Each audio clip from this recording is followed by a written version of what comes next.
तो क्या कुछ कटअप रहने वाला है, तो हमने पुरुष वर्ग और महिला वर्ग के अभ्यर्थियों के लिए अलग अलग एक चार्ट बना दिया है। तो आप देखें कि 300 मार्क्स के जो पेपर हुआ था, तो लगभग 80% के आसपास आपको लाना पड़ेगा, क्योंकि इसमें सिंगल फेज एग्जाम है, उसके बाद फिजिकल होगा। तो 80% कट ऑफ इसलिए कह रहे हैं हम कि इस बार सीटें कम हैं और इसमें नॉर्मलाइजेशन प्रोसेस होता है, क्योंकि 6 शिफ्ट में एग्जाम हुआ था, तो नॉर्मलाइजेशन होगा, जिसकी वजह से कुछ कट ऑफ ऊपर नीचे जाएगा। सीटें भी कम है, तो इस आधार पर और क्वेश्चन का लेवल जो है वो भी मॉडरेट रहा है। तो इस आधार पर हम कह सकते हैं कि 80% तक आपका जनरल कैटेगरी का कट ऑफ जा सकता है।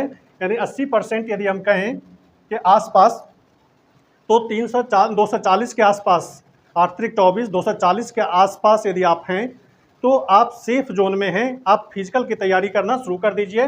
तो पुरुष वर्ग में जनरल कैटेगरी के 240 से 246 अंक यदि आपके बीच में हैं, यानी 240 से ऊपर यदि आप हैं, तो सेफ जोन में आप मान सकते हैं अपने आप को और फिजिकल की तैयारी शुरू कर दें।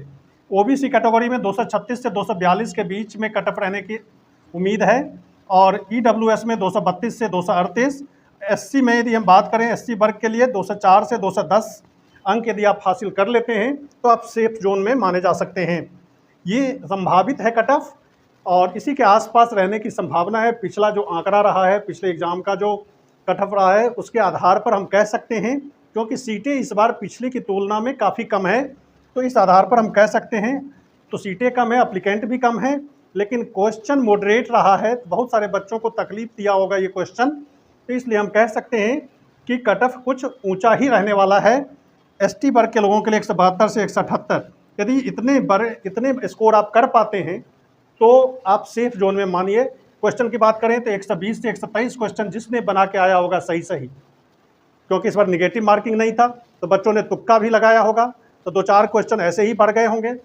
तो ऐसे में आप 120 से 127 के बीच में यदि सामान्य वर्ग में हैं, तो 120 से 127 के बीच में आएगा कट ऑफ। तो आप ज़रूर यदि इस बीच में अपने अंक को ला पा रहे हैं तो फिजिकल की तैयारी शुरू कर दें। ओबीसी में 118 से 121 की बात कर रहे हैं हम, 116 से 119 ईडब्ल्यूएस वर्ग में, और एससी में थोड़ा कम 102 से 105 के आसपास, एसटी में 86 से 89 के बीच में यदि आपने क्वेश्चन हल किए हैं तो निश्चित रूप से आप फिजिकल की तैयारी शुरू कर दें। और ये ऊंचा कट ऑफ है। ऊंचा कट ऑफ इसलिए कि निगेटिव मार्किंग नहीं है, तो सारे बच्चे 150 के 150 बनाए होंगे, शायद ही कोई छोड़ के आया होगा अपने ऊपर कॉन्फिडेंस के साथ, लेकिन सीटें कम हैं तो निश्चित रूप से स्कोर थोड़ा सा कट ऑफ ऊपर रहेगा। महिला की बात करें तो 230 से 236 यदि सामान्य वर्ग में है, ओबीसी में है 226 से 232, ईडब्ल्यूएस वर्ग में है 222 से 228 के बीच में सेफ जोन आप अपने आप को मान सकते हैं।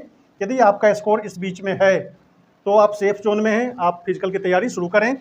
एससी है तो 199 और 201 के बीच में, और एसटी वर्ग में यदि आप हैं तो 162 से 168 के बीच में यदि आपका स्कोर आता है तो आप सेफ जोन में हैं और आप फिजिकल की तैयारी शुरू कर दें। क्वेश्चन की बात करें 115 से 118 क्वेश्चन यदि आपने सही किया है, जनरल वर्ग के महिला कैटेगरी की बात कर रहे हैं, महिला वर्ग की, तो 115 से 118 के बीच में क्वेश्चन यदि आपका सही है तो आप सेफ हैं। ईडब्ल्यूएस वर्ग में यदि हम बात करें तो 111 से 114, ओबीसी में 113 से 116 के बीच में, एससी और एसटी में क्रमशः 97 से 100 के बीच में यदि आपने क्वेश्चन किया है, और एसटी में 81 से 84 के बीच में आपने क्वेश्चन को सही बनाया है, तो आप रनिंग की तैयारी शुरू कर दें, फिजिकल की तैयारी शुरू कर दें। अपने फिजिक के ऊपर, अपने स्वास्थ्य के ऊपर ध्यान दें, दौड़े कूदें और अपने आप को तैयारी के लिए, अगले चरण की तैयारी के लिए अपने आप को तैयार रखें। तो ये कुछ कटअप रहने वाला है यूपी पुलिस के लिए। तो यूपी पुलिस यदि इस कैटेगरी में आप नहीं आ पा रहे हैं, इतना स्कोर नहीं कर पा रहे हैं, तो अगले चरण, अगला जो एग्ज़ाम न्यू वैकेंसी आने वाला है उसके लिए आप तैयारी अभी से शुरू कर दें। और इस बार नहीं तो अगले बार सही, जिसका इस स्कोर में नहीं आ पा रहा है, तो अगले चरण, अगले जो एग्ज़ाम आने वाला है, अगली जो वैकेंसी है उसके लिए तैयारी शुरू कर दें। इस वीडियो में बस इतना ही। दोस्तों में इस वीडियो को शेयर करें, ज़्यादा से ज़्यादा बताएं, और झा एग्ज़ाम पे चैनल को जरूर सब्सक्राइब कर लें। फेसबुक, इंस्टाग्राम पर यदि आप हैं तो वहाँ पर झा एग्ज़ाम पेज को सर्च करके फॉलो करें, कमेंट करके हमें बताएं। आज इस वीडियो में बस इतना ही। धन्यवाद।